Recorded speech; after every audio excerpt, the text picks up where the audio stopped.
ಇದ್ರ ಬಗ್ಗೆ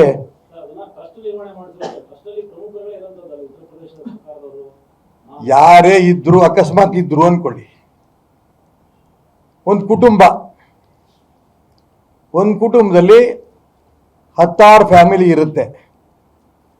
ಯಾವನೊಬ್ಬ ಕಳ್ತನ ಮಾಡಿರ್ತಾನೆ, ಇಡೀ ಕುಟುಂಬವೇ ಕಳ್ತನ ಮಾಡಿದೆ ಅಂತ ಹೇಳಕ್ಕಾಗತ್ತಾ?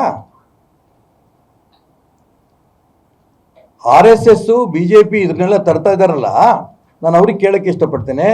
ಅವರ ದೇಶಭಕ್ತಿ ಬಗ್ಗೆ, ಧರ್ಮ ಭಕ್ತಿ ಬಗ್ಗೆ, ಶ್ರೀರಾಮಚಂದ್ರನ ಬಗ್ಗೆ ಭಕ್ತಿ ಬಗ್ಗೆ ಯಾರೂ ಅನುಮಾನ ಮಾಡೋಂಥ ಪ್ರಶ್ನೆ ಇಲ್ಲ. ನೀವೇ ಹೇಳ್ದಂಗೆ ಅಕಸ್ಮಾತ್ ಯಾರೊಬ್ರು ಇದ್ರೆ, ಗೊತ್ತಿಲ್ಲ ನನಗೆ, RSSನಲ್ಲೋ ಬಿಜೆಪಿ ಇದ್ದವ್ರು ಯಾರೋ ಮಾಡಿಬಿಟ್ಟಿದ್ದಾರೆ ಅಂತ ನೀವು ಹೇಳ್ತಾರೆ ಇದ್ರೆ ಅವ್ರಿಗೆ ಕ್ರಮ ತಗೋಬೇಕು. ಅದನ್ನು ಸಮರ್ಥನೆ ನಾನು ಮಾಡೋಕ್ಕೆ ಇಷ್ಟಪಡಲ್ಲ. ಅದಕ್ಕೋಸ್ಕರ ಹೇಳಿದೆ, ಒಂದು ದೊಡ್ಡ ಕುಟುಂಬದಲ್ಲಿ ಯಾವನೊಬ್ಬ ಕಳ್ತನ ಮಾಡಿದಂದ್ರೆ ಇಡೀ ಕುಟುಂಬಕ್ಕೆ, RSSಗೆ, ಬಿಜೆಪಿಗೆ ರಾಮನ ಬಗ್ಗೆ ಇರುವಂಥ ಭಕ್ತಿ ಶ್ರದ್ಧೆ ಕಡಿಮೆ ಆಗಕ್ಕೆ ಸಾಧ್ಯ ಇಲ್ಲ.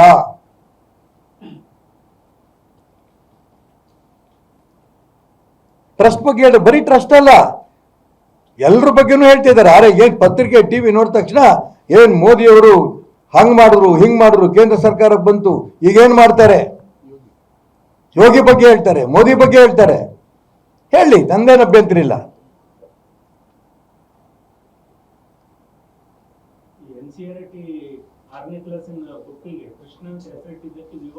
ಅಲ್ಲ, ಬಂದೆ ಇದು ಮುಗಿಸ್ತೀನಿ. ಆ ತಾಯಿ ಸೀತೆ ಬಗ್ಗೆನೇ ಅನುಮಾನ ಮಾಡಿದ್ರು.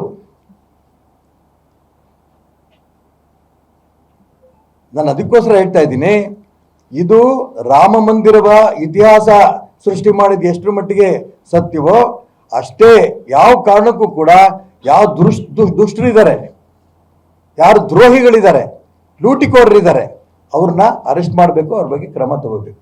ಎಷ್ಟು ಮಟ್ಟಿಗೆ ಮಾತಾಡ್ತೀರಾ? ಒಬ್ಬ ಮುಸಲ್ಮಾನ್ ಕೂಡ ಇದರಲ್ಲಿ ಇಲ್ಲ. ಹಣ ಬೇಡ ಮುಸಲ್ಮಾನ್ ಲೂಟಿ ಮಾಡೋರಿಗೆ, ಉಗ್ರಗಾಮಿಗಳಿಗೆ.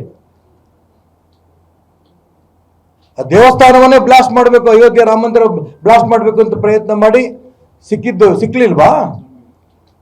ಉತ್ತರ ಪ್ರದೇಶದಿಂದ ದಾವಣಗೆರೆ ಬಂದು ಇಲ್ಲಿ ಅರೆಸ್ಟ್ ಮಾಡಿದ್ರು.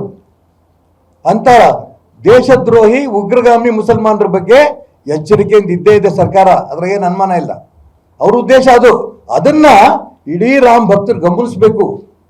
ಮಾಡ್ಲಿ, ಯಾರು ಟೀಕೆ ಮಾಡ್ತಾರೋ ಟೀಕೆ ಮಾಡಲಿ. ಲೂಟಿ ಆಗಿರೋದು ಹೌದಾಗಿರ್ಬೇಕಾದ್ರೆ ಇದನ್ನ ಆ ಟೀಕೆಕಾರರಿಗೆ ಉತ್ತರ ಕೊಡಬೇಕಾದ್ರೆ ಕೇಂದ್ರ ಸರ್ಕಾರ ಯಾರು ಇದು ಲೂಟಿ ಮಾಡಿದಾರೋ ಅವ್ರ ಬಗ್ಗೆ ಸೂಕ್ತ ಕ್ರಮ ತಗೊಳ್ಳೇಬೇಕು. RSS ಬಗ್ಗೆ, ಬಿಜೆಪಿ ಬಗ್ಗೆ ಆಪಾದನೆ ಮಾಡ್ತಾರಂತ ವ್ಯವಸ್ಥೆ ಇದೆಯಲ್ಲ, ಇದನ್ನ ನಾನು ಅತಿ ಉಗ್ರವಾಗಿ ಖಂಡನೆ ಮಾಡ್ತೇನೆ.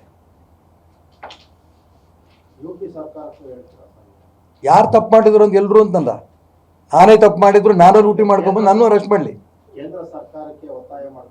ಹೌದಪ್ಪ, ಕೇಂದ್ರ ಸರ್ಕಾರ ರಾಜ್ಯ ಸರ್ಕಾರಗಳನ್ನ ಬಳಸ್ಕೊಳ್ಳುತ್ತೆ ಆ ತನಿಖೆ ಮಾಡೋದಕ್ಕೆ ಏನೇನು ಮಾಡಬೇಕು. ಯಾಕಂದ್ರೆ ಸಣ್ಣದಲ್ಲ ಇದು, ಯಾವುದೋ ಒಂದು ಊರಿಂದ ಒಂದು ಜಿಲ್ಲೆದಲ್ಲ ಇದು.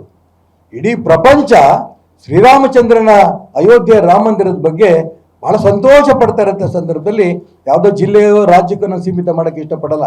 ಅದೇ ಕಾರಣಕ್ಕೆ ನಾನು ನರೇಂದ್ರ ಮೋದಿ ಅವರಿಗೆ ನಾನು ಪ್ರಾರ್ಥನೆ ಮಾಡ್ತಾ ಇರೋದು.